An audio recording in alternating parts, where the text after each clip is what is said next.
a Secret Service agent from Seattle, regains consciousness in a forest after a car accident. Sporting a bruised face and feeling disoriented, he manages to make his way through the pine forest and finds himself in the seemingly peaceful town of Wayward Pines, Idaho. His appearance in town draws curious looks from passersby, and upon entering a restaurant and collapsing from exhaustion, he learns from a waitress where he is. Ethan wakes up in a hospital bed in Wayward Pines, where a nurse named Pam tends to him, explaining he has minor injuries from the car accident. Distressed, Ethan inquires about his partner, Stallings, who was with him during the accident, only to learn of Stallings' tragic death. When he asks for his cell phone and belongings, he's advised they're at the police station, but he's encouraged to rest instead. Despite being the only patient in the hospital and against Pam's advice, Ethan leaves to go to the police station. There, he finds he can't access his belongings during the day, leading him to a nearby bar. Meanwhile, Ethan's boss Adam informs his wife Teresa that Ethan has been in an accident, but they haven't found his body yet. At the bar, Ethan borrows a phone from a waitress named Beverly to try and contact his family, but fails. Beverly empathizes with his situation and gives him her address in case he needs further help. He tells her his identity and that he is looking for two fellow agents, Evans and Kate, who is also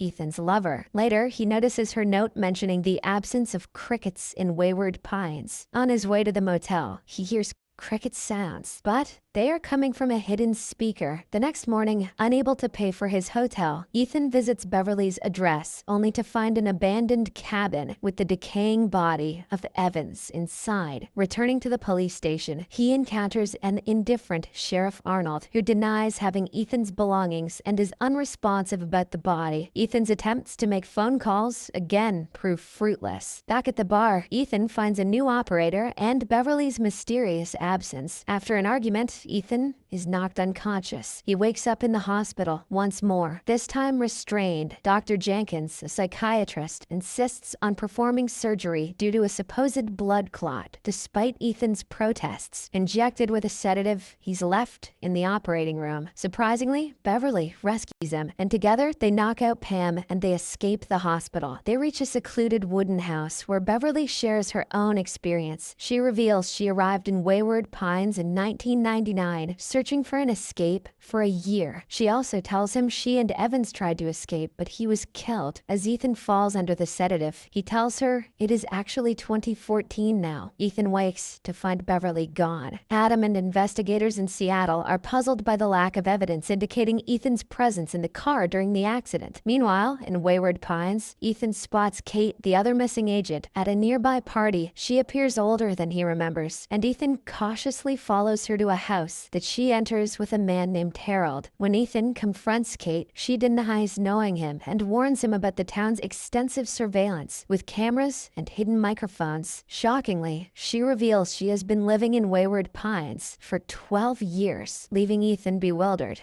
and alarmed. Determined to escape, Ethan steals a parked car, but his attempt to leave Wayward Pines is unsuccessful as he finds himself inexplicably back in town. Frustrated, he tries to flee on foot, only to be stopped by a massive electrified wall surrounding the town. Sheriff Arnold confronts him for the car theft and dismisses his claims of being a Secret Service agent. The next day, Ethan returns to the cabin where he found his colleague's body, still undisturbed. He discovers a mysterious notebook in his friend's boot, but is interrupted by Arnold, who arrives with a gun, claiming a forensic team is coming. Ethan is forced to leave and heads back to the hotel. At the bar, he unexpectedly encounters Beverly again. She covertly arranges a secret meeting and gives him money, hinting at a plan involving Evans's notebook. Using the money, Ethan visits a cafe and manages to call the Secret Service, only to realize the operator is an imposter. He becomes suspicious when the cashier hastily takes the banknote from him. Later, Ethan tries to connect with Kate at the toy store where she works. Despite his efforts, Kate remains distant and secretive, adhering to the town's strict rules against discussing the past. Ethan's confusion deepens when he visits Evans's home, where Evans's wife denies knowing him and claims she witnessed her husband's suicide. Seeking answers, Ethan confronts Arnold, who instructs him to stay at the hotel and informs him that Evans's body has been sent to the morgue.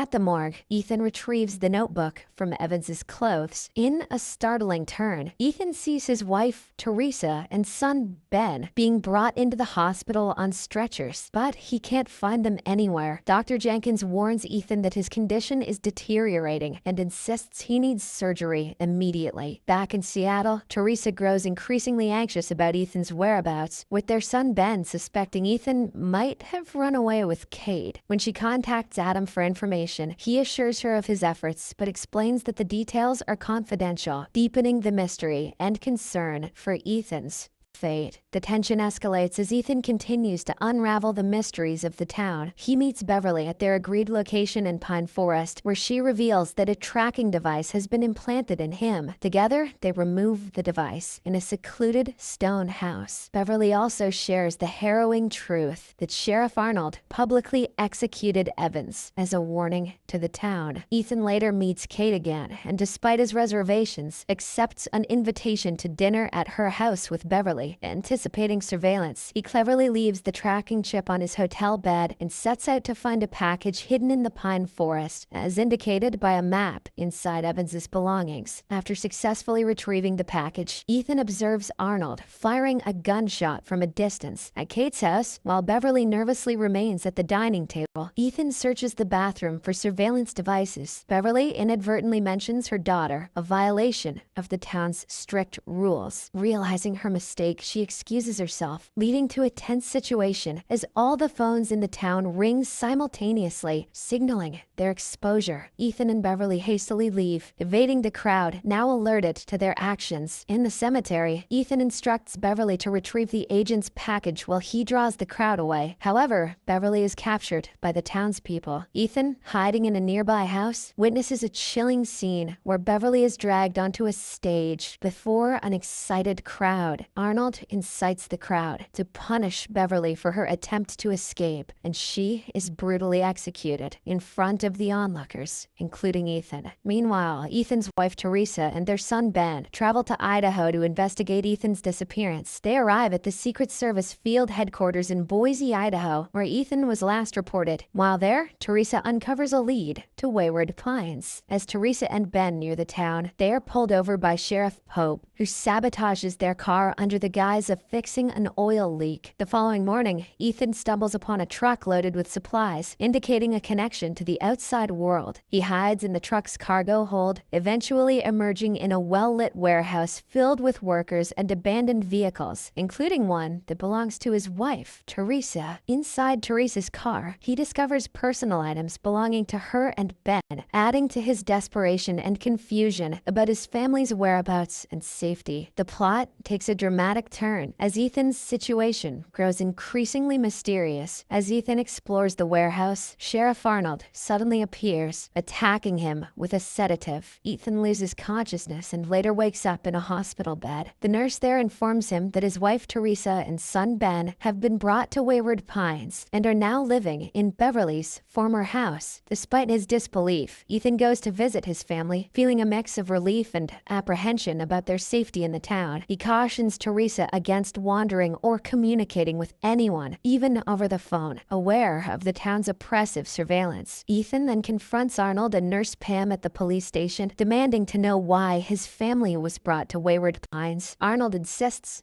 it's for their happiness, but Ethan, unconvinced and furious, presses for more answers. Their heated exchange is interrupted by a mysterious phone call, hinting that Arnold is merely a pawn in a larger scheme controlled by an unknown mastermind. Outside the police station, Ethan encounters Dr. Jenkins, who advises him to abandon any thoughts of escape. Ethan, however, firmly states he doesn't belong in Wayward Pines. Seeking more insight, Ethan meets with Kate in the pine forest, away from the prying eyes of surveillance cameras. However, Ben follows his father and witnesses the meeting, prompting him to rush home and inform Teresa. Kate explains to Ethan that after spending 12 years in Wayward Pines, she has resigned herself to the town's rules as the the only means of survival. Upon returning home, Ethan is shocked to find his family missing, with only Teresa's wedding ring left behind. Frantically searching for them, he discovers them near the isolation wall, where Arnold is threatening them with a gun. In a tense confrontation, Ethan struggles with Arnold, and Ben intervenes by hitting Arnold with a car. As Arnold lays dying, he cryptically warns Ethan that the truth is far worse than he can imagine. Ethan, taking the key to the isolation wall, opens the gate, only for a strange figure to snatch Arnold's body, accompanied by a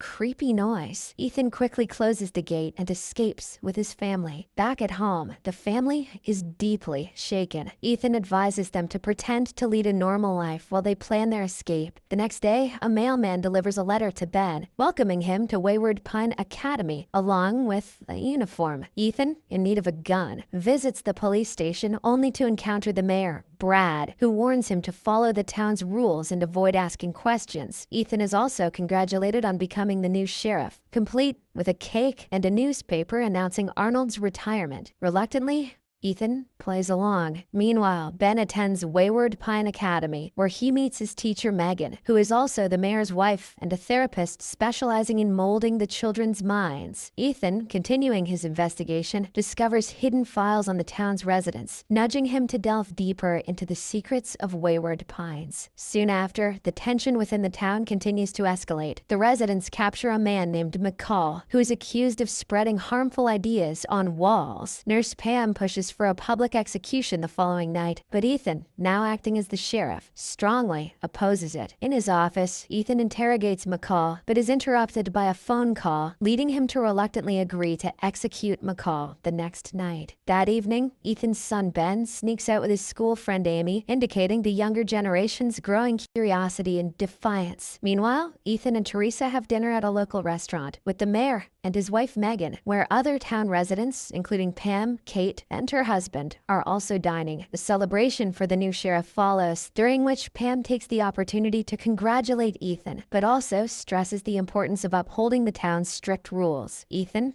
feeling the weight of his new role, publicly declares his commitment to rooting out true evil in Wayward Pines. After the dinner, Ethan asks Teresa to return home, while he attempts to secretly help McCall escape from the cell. However, McCall suggests they head towards the isolation wall instead. At a cliff near the wall, McCall reflects on its purpose, whether it's meant to keep the residents in or something from the outside out. In a moment of desperation, McCall embraces Ethan and then runs into the electrified wall, sacrificing himself in a bid for freedom. Teresa, meanwhile, receives a letter stating she can now work at the Wayward Pines Realty Associates, McCall's previous workplace. Ethan, determined to leave Wayward Pines, packs weapons and successfully climbs the cliff. However, he soon realizes he's being watched by a strange figure. As night falls, a dark shadow attacks him, injuring his arm. Despite firing his gun, Ethan is unable to fend off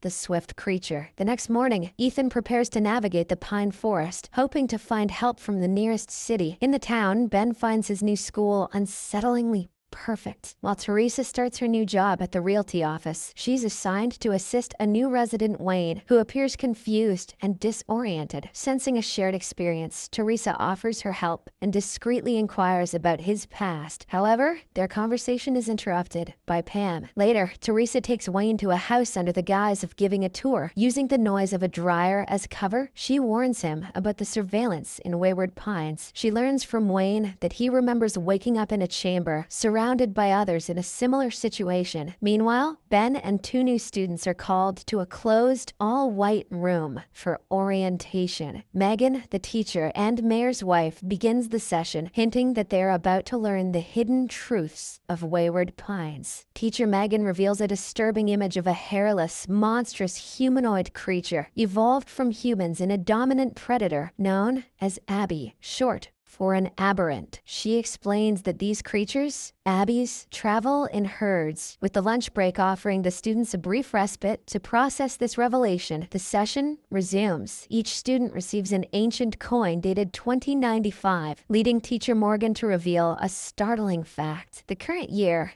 is not 2014, as they believed, but 4028. She explains that their supposed accidents were actually deliberate selections to bring them to Wayward Pines. The residents, including the students, have been in hibernation chambers for over 2 millennia, chosen by the program's creator, David, whom Megan says is always watching over them, though they will never meet him. Ethan, feeling a constant sense of surveillance, ventures into the woods. He cleverly uses an animal carcass to mask his scent and observes the Abbeys. His journey through the pine forest leads him to the ruins of human civilization, confirming teacher Megan's revelations. Unexpectedly, he encounters a helicopter and meets Dr. Jenkins, who reveals himself as David, the architect of Wayward Pines. David urges Ethan to return to town promptly.